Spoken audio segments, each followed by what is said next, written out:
Assalamualaikum warahmatullahi wabarakatuh. Hamdan wa syukran lillah, assalatu wassalamu ala rasulillah Sayyidina wa maulana Muhammad ibni Abdillah, wala khawla wala quwata illa billah, amma ba'd. Kita mulai dengan membaca umul kitab ala hadiniyah wa ala niyat wala kulli niyatin sholiyah. Al-Fatihah. A'udzubillahi minasyaitonir rajim. Bismillahirrahmanirrahim. Alhamdulillahirabbil alamin arrahmanir rahim maliki yaumiddin. Iyyaka na'budu wa iyyaka nasta'in. Ihdinas siratal mustaqim. Shiratal ladzina an'amta 'alaihim ghairil maghdubi 'alaihim waladdallin. Amin. Untuk semua, malam hari ini kita akan mengkaji kitab Wasiyatul Mustafa lil Imam Ali karramallahu wajhah yang diterjemahkan oleh Syekh Al-Hajj Minan Zuhri Asnawi. Al-Fatihah. A'udzubillahi minasyaitonir rajim. Bismillahirrahmanirrahim. Alhamdulillahirabbil alamin arrahmanir rahim maliki yaumiddin. Iyyaka na'budu wa iyyaka nasta'in. Ihdinas siratal mustaqim. Shiratal ladzina an'amta 'alaihim ghairil maghdubi 'alaihim waladdallin. Amin. Kita mulai dengan ijazah sholawat dari Maulana Al-Habib Lutfi bin Yahya supaya kita dijauhkan dari virus corona.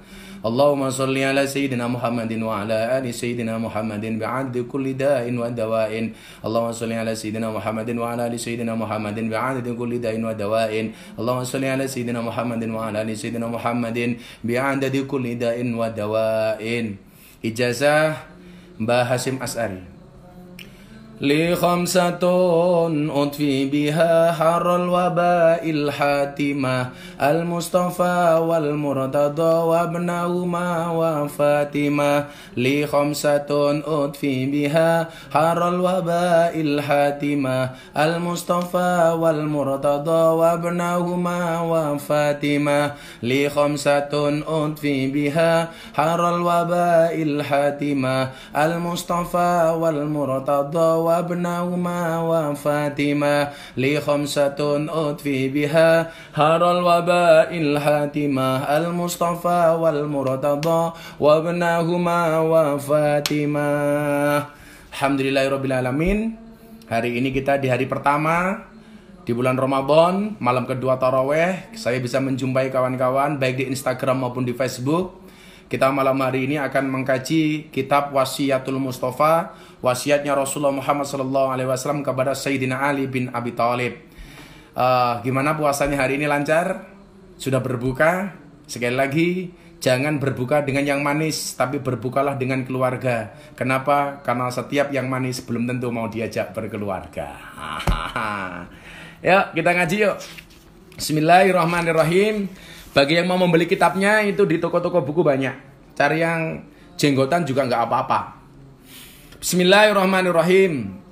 Alhamdulillahirabbil alamin wassalatu wassalamu ala sayyidina Muhammadin wa ala alihi washabihi wasallam. Wa ba'du, fahadihi wasiyatul Mustafa alaihi salatu wassalam li Ali bin Abi Thalib karramallahu wajhah. Adapun setelah itu, fahadihi mongko utawi iku risalah wasiyatul Mustafa, iku wasiyatul Mustafa nerangake wekase Nabi Muhammad kang dipilih alaihi iku tetep ing atase Kanjeng Nabi Muhammad sallallahu alaihi wasallam as-salatu utawi rahmat ta'dim wa salamun lan keselamatan li Ali bin Abi Thalib marang Sayyidina Ali bin Abi Thalib karramallahu wajhah. Karrama mugi mulyaake sapa Allah Gusti Allah wajah ing praupane Sayyidina Ali. Jadi kitab Wasiyatul Mustafa ini merupakan wasiatnya Nabi Muhammad SAW kepada Sayyidina Ali karramallahu wajhah. Ini menunjukkan bahwa betapa dekatnya Sayyidina Ali dengan Nabi Muhammad SAW. Maka dalam beberapa riwayat kita pernah membaca Rasulullah Muhammad SAW bersabda, "Ana Madinatul ilmi wa Ali abwabuha." Aku adalah pintunya, aku adalah kotanya ilmu, dan Ali adalah merupakan pintunya. Ini menggambarkan begitu dekatnya Sayyidina Ali kepada baginda Rasulullah Muhammad SAW. Ada santrinya Gus Miftah yang bertanya, "Abah, itu kan wasiatnya Nabi kepada Sayyidina Ali, kenapa kita harus pelajari?" Karena mafhum dari kitab ini tidak hanya untuk Sayyidina Ali, tapi pemahamannya untuk semuanya, termasuk untuk kita. Makanya kita harus memahami ini. Kenapa? Karena isinya sangat bagus. Maka kenapa kitab sederhana ini saya sampaikan, supaya kita bisa menjadi orang-orang yang meneladani baik Rasulullah Muhammad SAW maupun Sayyidina Ali bin Abi Thalib. Ya. Bismillahirrahmanirrahim. Kala wis ngendika sapa Sayyidina Ali, da'ani wis ngajak-ngajak ingsun sapa Rasulullah sallallahu alaihi wasallam, Kanjeng Nabi Muhammad sallallahu alaihi wasallam. Sayyidina Ali berkata, dia mengatakan Nabi Muhammad sallallahu alaihi wasallam pernah mengajak Sayyidina Ali. Fa khalautu mongko nyepi sapa ingsun ma'ahu sertane Nabi fi mangzili ing dalem-daleme Nabi. Maka kemudian saya menyepi bersama Rasulullah Muhammad sallallahu alaihi wasallam fi mangzilihi, di kediamannya. Saya lebih cocok kalau untuk orang-orang terhormat, orang-orang yang luar biasa itu mengatakan bukan di rumahnya, tapi di kediamannya. Kalau bahasa santri kepada kiai di teng daleme kiai. Jadi bukan di rumahnya kiai. Kalau ini fi mangzilihi itu berarti di daleme Kanjeng Nabi, di kediaman Kanjeng Nabi. Faqala mongko ngendika sapa Nabi li maring ingsun, ya Ali, doh Ali, he Sayyidina, he Ali, anta utawi sira minni sangka ingsun iku bimangzilati kaya kedudukane Haruna, Nabi Harun min Musa sangking Nabi Musa alaihi salam. Ghaira annahu liyane sak temene wae la nabiya ora ana nabi ba'di sakwise ingsun. Jadi Nabi Muhammad sallallahu alaihi wasallam mengatakan kepada Sayyidina Ali, Ali, kamu kepada aku, kata Rasulullah, bimangzilati Haruna min Musa, seperti kedudukan Nabi Harun dan Nabi Musa. Kita sama-sama tahulah bagaimana dekatnya Nabi Harun dan Nabi Musa. Suksesnya Nabi Musa itu karena disupport oleh Nabi Harun. Makanya begini, dalam keluarga kiai itu kadang-kadang ada anak turun kiai yang terkenal, masyhur, tapi ada yang tidak masyhur. Kadang-kadang masyhurnya orang ini disupport oleh orang yang tidak masyhur. Disupport dari apanya? Dari doanya. Lah, kesalahan kita itu kemudian adalah hanya melihat yang masyhur, sementara yang tidak masyhur ini tidak dilihat. Saya kasih contoh kalau di Yogyakarta. Di Yogyakarta itu ada dua individu yang sangat menginspirasi saya. Yang pertama adalah Mbah Daldiri, pengasuh Pondok Pesantren Al-Mujadah Lempuyangan bersama kakaknya. Ini sama-sama putranya dari Mbah Azhari. Lah, hebatnya Mbah Daldiri ini salah satu wasilahnya adalah support dan doa dari Kiai Hadi. Mbah Hadi itu bapaknya Gus Jaroh, teman saya itu. Sementara Mbah Daldiri itu bapaknya Gus Karim yang mujadah di pondok. Ini dua orang ini hebat kenapa? Mbah Daldiri ini hebat karena disupport oleh Mbah Hadi. Lah, Nabi Harun itu mensupport Nabi Musa. Maka kenapa Nabi Musa itu hebat? Karena Nabi Musa mendapatkan support dari Nabi Harun. Lah, Rasulullah mengatakan kepada Ali, Ali, kamu kepada aku itu seperti kedudukan Harun dan Musa. Cuman saja ghaira annahu la nabiyya ba'di. Cuman saja wahai Ali, tidak ada nabi setelah aku. Karena Nabi Muhammad itu adalah khataman nabiyyin, nabi yang terakhir. Kemudian Rasulullah Muhammad sallallahu alaihi wasallam berwasiat, "Ani sak temene ingsun usika mekas ingsun ing sira al yauma ana ing iki dina, ing dina iki biwasiatin kelawan wasiat in anta lamun ana sapa sira iku khafitaha ngreksa sira ing wasiat aista hamidan aista mongko bakal urip sapa sira hamidan kelawan pinuji wa mutalan mati sapa sira syahidan kelawan mati syahid wa ba'asaka lan nangeake ing sira sapa Allah Gusti Allah yaumal kiamati ing dalam dina kiamat faqihan hale dadi wong pinter alim mantur alim. Di sini Nabi Muhammad sallallahu alaihi wasallam berwasiat, pada hari ini wahai Ali, aku berwasiat kepadamu. Kalau kamu bisa menjaganya, kata Rasulullah, aista hamidan, maka kamu akan menjadi orang yang hidup secara terpuji, au wa mutta syahidan, dan mati secara syahid.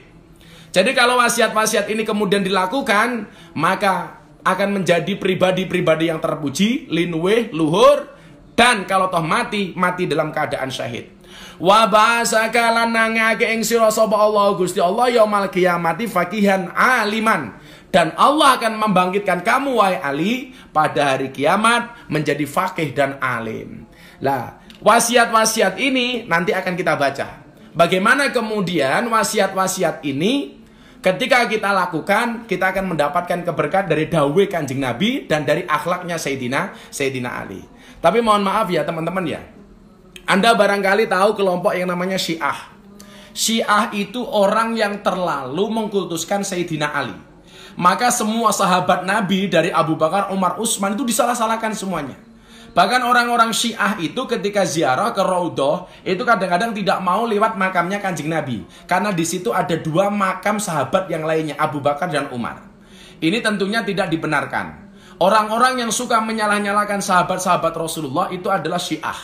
Lah, kita mengambil pelajaran dari Sayyidina Ali melalui kitab Wasiatul Mustafa ini, tapi bukan berarti kita diperbolehkan untuk menghina sahabat lain selain Sayyidina Ali karramallahu wajhah.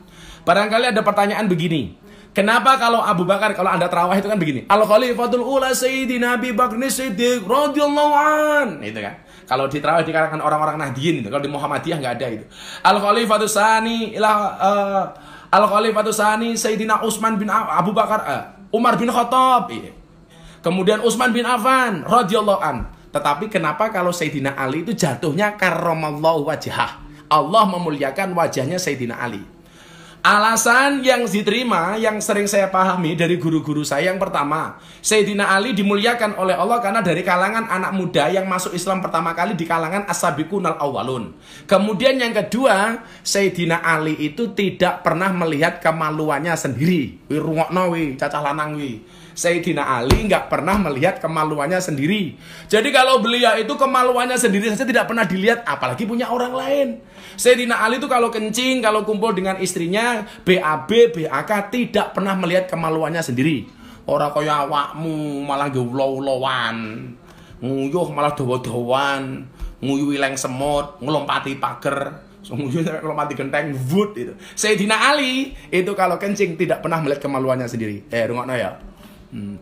Itu. Kemudian kita lanjutkan. Jadi kita boleh ngefans sama Sayyidina Ali, tapi jangan menyalah-nyalakan sahabat-sahabat yang lain. Semuanya punya maziyah, punya keutamaan masing-masing. Jangan sampai kita menjadi orang Syiah. Syiah nggak boleh di Indonesia. Syiah haram di Indonesia. Nggak boleh. Ya. Diteruskan. Bismillahirrahmanirrahim. Ya Ali, doh Ali. Man sing sapa wonge akala mangan sapa man al halala ing barang kang halal, sofa mongko dadi bening apa dinuhu agamane wong, waraka lan dadi empuk alus apa kalbu atine wong, walam yakun lan ora ana lidakwati kedue dongane wong hijabun apa hijabun aling-aling. Jadi wasiat pertama Sayyidina Nabi Muhammad SAW kepada Ali, wahai Ali, barang siapa memakan makanan yang halal, dengerin ya, ini bulan puasa, yuk kita belajar mengkonsumsi yang halal. Walaupun semuanya serba sulit, jangan pernah Anda mengatakan cari yang halal saja, cari yang haram saja cari yang haram saja susah, apalagi yang halal. Anda salah itu. Mau halal mau haram itu semuanya ada jalannya. Barang siapa mengkonsumsi makanan-makanan yang halal, sofa dinuhu, maka akan jernih agamanya. Orang yang makan makanan yang halal itu akan jernih agamanya. Artinya apa? Orang-orang yang senantiasa imtisalu awamirillah wajtinabu nawahi, melaksanakan perintah, meninggalkan larangan. Itu orang-orang yang makanannya halal. Kemudian apa? Waraqqa qalbuhu, hatinya akan menjadi empuk, halus, enggak atos, gampang dinasehati. Walam yakun lidakwatihi hijabun. Dan doanya tidak ada aling-aling, tidak ada hijab antara dia dengan Allah. Doanya langsung diterima. Artinya apa? Disembatani, makbul. Barang siapa memakan makanan yang halal, mengkonsumsi konsumsi yang halal, makanan yang halal, maka dia akan mendapatkan 3 perkara. Yang pertama, agamanya akan bening. Artinya apa? Wonge iki enak dikandani, dijak ngaji, mangkat, dak kontraweh ning omah, manut, ora usah lunga-lunga, oke gitu. Waraqqa qalbu, atine ini empuk halus, jadi gampang menerima nasihat, diajak ngaji gampang, ada ngaji online semangat untuk ikut. Oh, ayo ngaji online karo Bah Miftah, karo Gus Miftah. Nah, ini orang-orang yang ciri-ciri orang yang mengkonsumsi makanan-makanan yang halal. Maka kenapa Sayyidina Ali itu cerdas? Sampai dikatakan sebagai Nabi Muhammad itu kotanya ilmu, Sayyidina Ali itu pintunya. Kenapa? Karena salah satu faktornya ini. Sayyidina Ali selalu makan makanan yang halal. Ini pernah pula dicontohkan oleh Imam Syafi'i radhiyallahu an dalam sebuah kisah ketika Imam Syafi'i ini susah hafalan. Dia sambat sama salah satu gurunya namanya Kiai Waqi'. Ini ya, ini pertanyaan-pertanyaan dari teman-teman Facebook, teman-teman Instagram yang sering bertanya, Gus Miftah, kok saya susah hafalan? Saya menghafalkan kok susah. Itu salah saya di mana? Satu ketika Imam Syafi'i itu sambat kepada kiainya. Salah satu kiai Imam Syafi'i itu namanya Kiai Waqi'. Nah, Kiai Waqi'. Apa yang dikatakan Syafi'i kepada Kiai Waqi'? Syakautu ila waqi'in su'a hifdi. Saya sambat, saya berkeluh kesah, kata Imam Syafi'i kepada Kiai Waqi'. Pak Kiai Waqi', kula niku lah hafalan kok susah. Saya itu kok susah kalau hafalan ada apa ya? Ini pertanyaan kawan-kawan Facebook dan Instagram yang sering tanya ketika kita online seperti ini, kenapa kok kita hafalan susah? Ini jawabannya. Menurut Kiai Waqi', fa'arsadani ila tarkil ma'asi. Kiai Waqi' memberikan petunjuk kepadaku untuk meninggalkan kemaksiatan. Salah satu kemaksiatan itu apa? Jangan makan makanan yang haram. Woi, rungokno. Apa niki bulan poso? Lak buka sing halal wae, aja sing haram-haram. Rungokno kupingmu. Saya paling nggak suka Anda mengatakan yang halal aja susah, yang haram aja susah, apalagi yang halal. Anda salah. Semuanya sudah dijatah oleh Allah Subhanahu wa taala. Wa ma min dabatin fil ardi illa 'alallahi rizquha. Asyaku fir rizqi, asyaku fir razik. Orang yang meragukan rizkinya berarti dia meragukan sang pemberi rizki. Halal, konsumsi yang halal. Kemudian apa kata Imam Syafi'i ini? Fa akhbarani bi annal ilma nurun. Dia menghabarkan kepadaku bahwa sesungguhnya ilmu itu bercahaya. Ilmu itu bercahaya. Makanya coba Anda lihat, orang-orang yang berilmu itu biasanya wajahnya munawwaroh, bersinar. Karena orang-orang yang berilmu itu bercahaya. Orang-orang alim itu wajahnya bercahaya. Coba Anda lihat kayak Pak Kiai Said Agil Sirot, wajahnya bercahaya. Coba Anda lihat seperti Gus Baha, wajahnya bercahaya. Coba Anda lihat orang-orang yang alim lah. Semuanya lah. Ustadz Yusuf Mansur lah. Atau Ustadz Adi Hidayat lah, Ustadz Abdul Somad lah, Ustadz lain lah, apalagi kiai-kiai lah, Habib Lutfi, apalagi guru kita itu Gusmus, subhanallah. Orang-orang yang wajahnya bercahaya. Fa akhbarani bi anal ilma nurun, karena orang bercahaya itu, orang berilmu itu bercahaya. Fa akhbarani bi anal ilma nurun, ilmu itu bercahaya. Dan yang perlu diingat, kata Imam Syafi'i dari gurunya apa? Dari Kiai Waqi'. Fa akhbarani bi anal ilma nurun wa nurullah la yuhdalil asi. Dan cahaya Allah tidak diberikan kepada mereka yang bermaksiat. Rungokno kupingmu. Ketemu jawabannya. Ngopo aku ngapalke kok susah? Karena barangkali kita sering bermaksiat. Betul?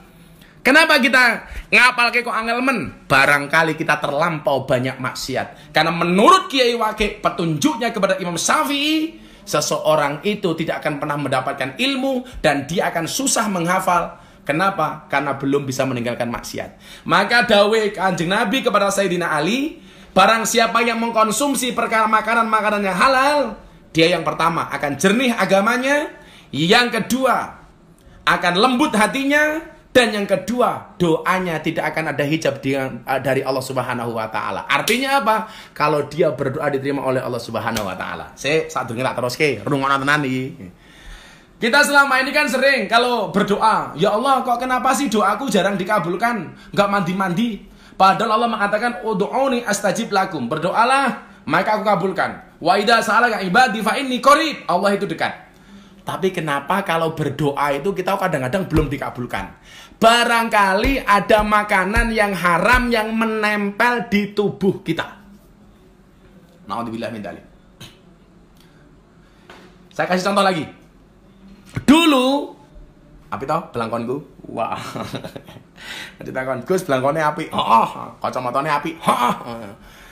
Dulu begini. Ada cerita. Ada seorang pemuda namanya Mubarok. Mubarok ini bocah pintar, jujur, tapi nganggur.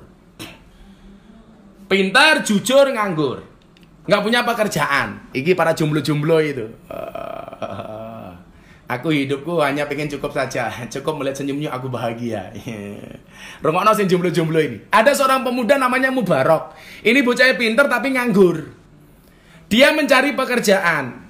Lah, ketemu dengan seorang juragan pemilik kebun anggur. Pemilik kebun anggur. Dia ketemu pemilik kebun anggur. Maka kemudian dia ngelamar pekerjaan. Ketika ngelamar pekerjaan ditanya, Mubarok, isomu apa? Saya nganggur. Kamu pengen ngapain? Pengen cari pekerjaan. Apa yang pengen kamu kerjakan? Apapun saya manut, Pak Juragan. Akhirnya benar, dikasihlah pekerjaan. Apa pekerjaan yang diberikan oleh juragan ini kepada Mubarok? Penjaga kebun anggur. Saya pengen mengatakan bagaimana kemudian pemuda-pemuda itu yang menjaga kehormatan dirinya, yang betul-betul jujur, menjaga untuk tidak mengkonsumsi hal-hal yang haram, dia akan menjadi orang yang luar biasa. Saya cerita dari Mubarok ini. Ayo teman-temanku jomblo atau siapapun Anda, kita dengarkan cerita Mubarok ini. Akhirnya apa yang terjadi? Subhanallah, Mubarok ini menjaga kebun anggur ini. Ketika beberapa tahun kemudian, juragannya datang ke tempatnya Mubarok. Mubarok, kamu sudah kerja di sini berapa tahun? Sudah lama, juragan. Coba kalau kamu sudah lama, saya pengen ngetes kamu. Tolong carikan saya anggur yang manis rasanya. Manis rasanya. Kemudian apa? Dijawab oleh Mubarok. Dengan cara mencari anggur yang manis rasanya. Kesana kemari Mubarok mencari anggur yang manis, akhirnya mendapatkan anggur diberikan kepada juragannya. Juragan, ini anggurnya sudah ketemu, silakan dinikmati. Begitu dimakan oleh juragannya, anggur yang diberikan oleh Mubarok itu pahit rasanya, kecut rasanya. Juragannya bilang, Mubarok, kamu salah, ini kecut. Anggurnya tolong diganti yang lain. Akhirnya Mubarok cari anggur lagi, dikasih kepada juragannya. Ternyata tetap kecut. Cari lagi, dikasih kepada juragannya, tetap kecut. Akhirnya juragannya kan penasaran. Hei Mubarok, kowe iki kerja karo aku pirang-pirang tahun jaga kebun anggur. Masa kamu tidak bisa membedakan anggur yang manis dan anggur yang kecut? Apa jawaban Mubarok? Mohon maaf, juragan. Kenapa saya tidak bisa memilihkan Anda anggur yang manis? Saya dapatnya anggur yang kecut. Kenapa saya tidak bisa membedakan antara anggur yang manis dan anggur yang kecut? Apa jawaban Mubarok? Karena selama ini Anda memerintahkan saya untuk menjaga kebun anggur, bukan untuk icip-icip anggur. Ya Allah. Spesialis saya. Kerja sekian tahun di kebun anggur, tidak pernah merasakan anggur, karena dia merasa diperintah oleh majikannya untuk menjaga kebun anggur, tidak untuk icip-icip anggur. Rungokno kupingmu. Jajal. Iso awakmu kaya ngono, aku barangkali ra iso. Iki lho Mubarok. Masya Allah. Kerja bertahun-tahun tidak pernah makan anggurnya. Ya Allah. Kenapa? Karena dia merasa selama ini dia diperintah untuk menjaga kebun anggur, bukan untuk icip-icip anggur. Maka kemudian apa? Karena kejujuran Mubarok ini, dia diangkat sebagai anak mantu oleh juragan anggur ini. Maka makan yang halal itu menjadi penting. Mubarok tiap hari melihat anggur, tapi dia ingat perintah dari juragannya itu untuk menjaga kebun anggur, tidak untuk icip-icip anggur. Maka oleh Mubarok tidak dimakan. Jajal awake dhewe. Eleh ibu-ibu rewang ngene tanggane mantu rewang. Sing duwe omah urung mangan. Halah sing rewang wis wareg tak kandhani. Wis wareg. Ini betapa pentingnya kita menjaga asupan gizi kita ini agar senantiasa halal, tidak mengkonsumsi hal-hal yang haram. Karena makanan halal, kata Rasulullah, itu akan membuat agamanya menjadi jernih, hatinya menjadi lembut, dan doa-doanya tidak ada hijab dengan Allah Subhanahu wa Ta'ala. Subhanallah. Ngiri saya dengan Mubarak. Saya pun barangkali belum tentu bisa seperti Mubarak. Belum tentu bisa seperti Mubarak. Tetapi kita dikasih contoh. Bagaimana kemudian Mubarak menjaga kehormatan dirinya. Sampai akhirnya dia dinikahkan dengan anak juragannya. Sehingga kemudian Mubarak dan istrinya ini melahirkan seorang pemuda yang luar biasa. Namanya Abdullah bin Mubarak. Anaknya alim alamah. Maka kamu orang tua pengen anak-anaknya ini menjadi anak yang luar biasa. Salah satu caranya adalah tolong berikan kepada anakmu rizki yang halal. Sebagaimana pesannya Sayyidina Nabi Muhammad SAW kepada Kanjeng Nabi kepada Sayyidina Ali bin Abi Thalib. Oke. Sudah saya baca terlalu banyak, kita masuk ke pertanyaan-pertanyaan. Sebelumnya kita sholawatan dulu yuk. Hasbi Rabbi Jalallah ma fi qalbi Ghairullah Nur Muhammad Sallallahu la ilaha illallah Hasbi Rabbi Jalallah ma fi qalbi Ghairullah Nur Muhammad Sallallahu la ilaha illallah. Sekali lagi. Hasbi Rabbi Jalallah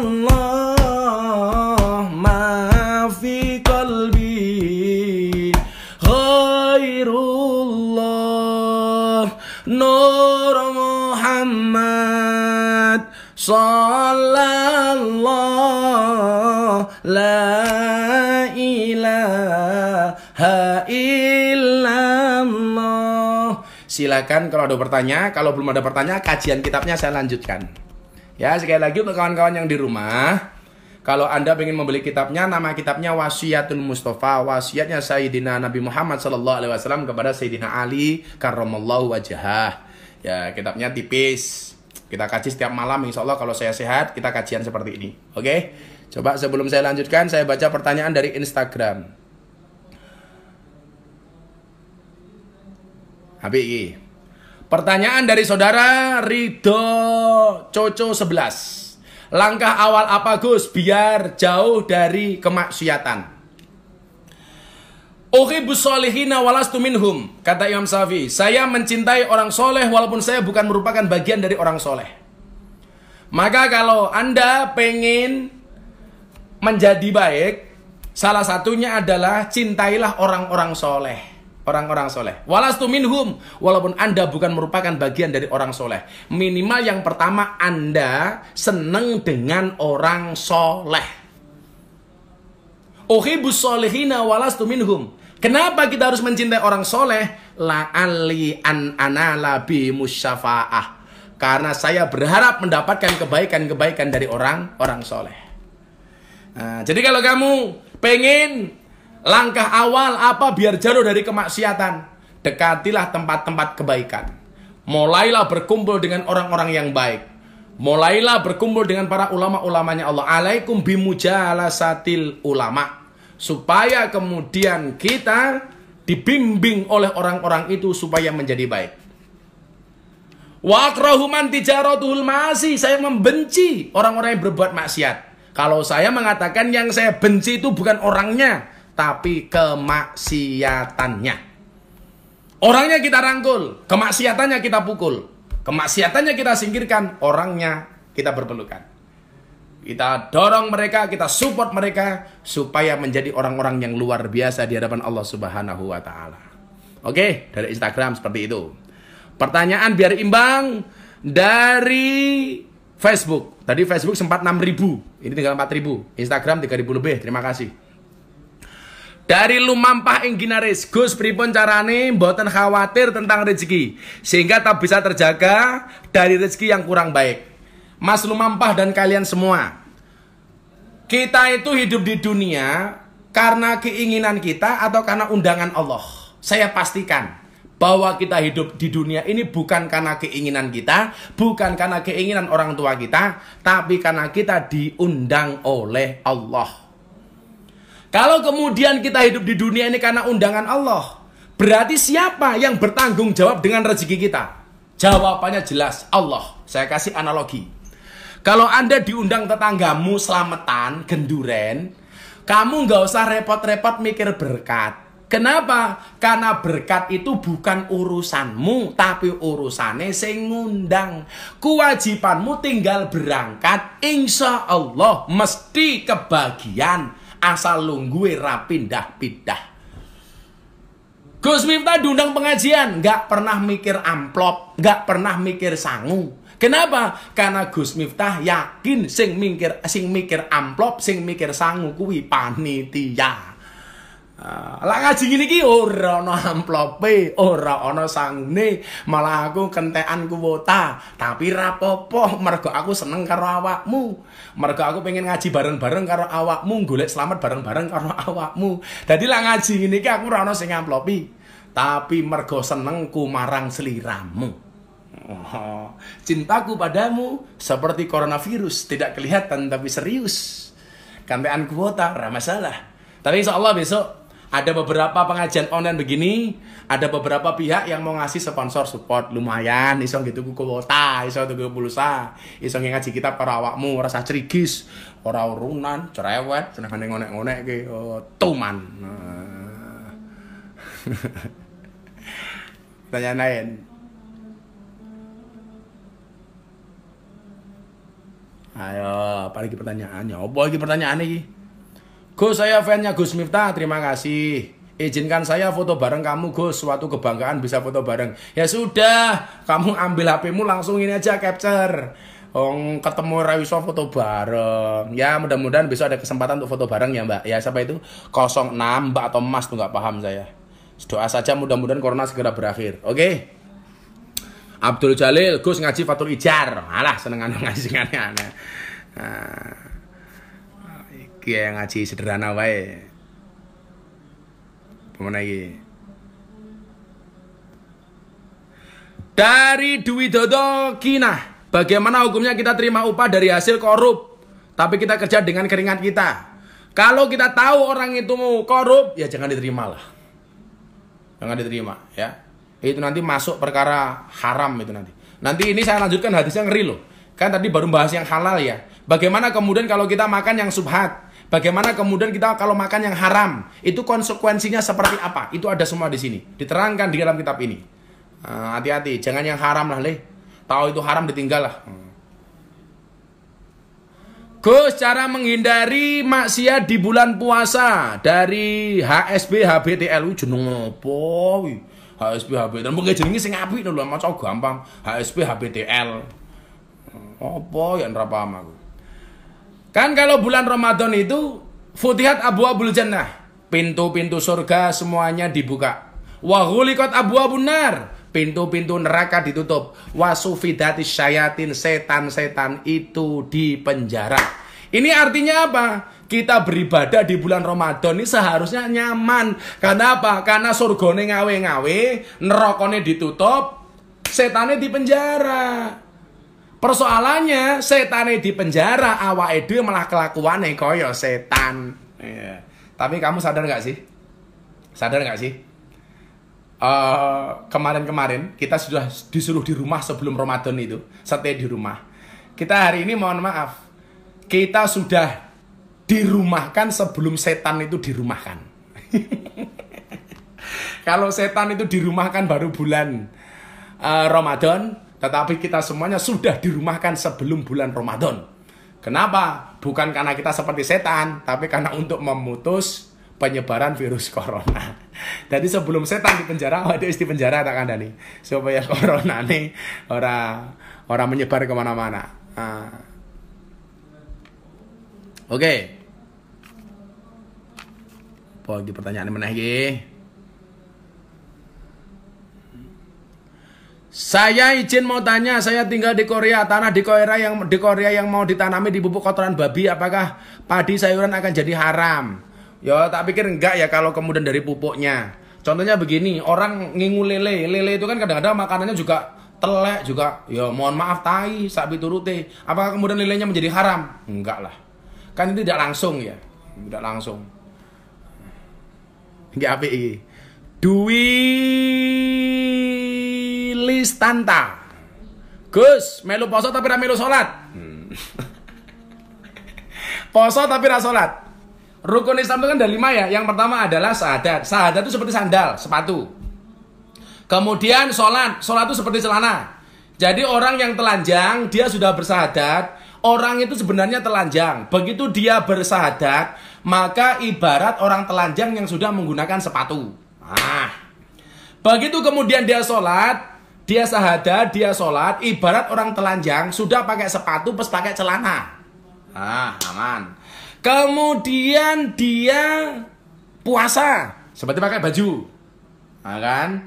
Kemudian dia zakat pakai dasi.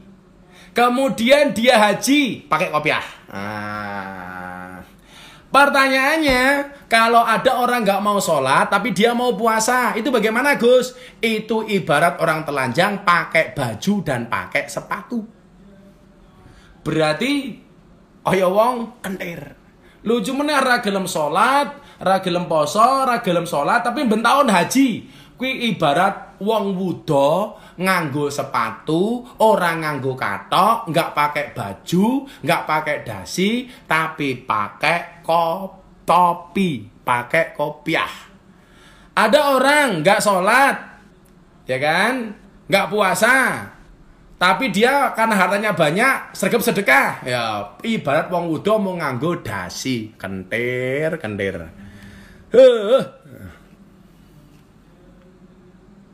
Abah puasa tapi nggak traweh, nggak apa-apa. Puasa hukumnya wajib, traweh sunnah. Dan traweh nggak harus di masjid, boleh di rumah. Bahkan sekarang dianjurkan di rumah. Nah, ya traweh saja, qiyamul lail di rumah. Kan nggak harus ke masjid, kakak alasan. Ini para suami, Anda dites kualitas sebagai seorang imam dalam rumah tangga Anda. Kalau Anda hari ini menjadi suami, saatnya Anda menjadi imam bagi anak dan istrimu, bagi keluargamu. Aku apale mung kulhu karo ina, Gus ora apa-apa. Traweh sing diwaca mung kulhu ina wis ora apa-apa.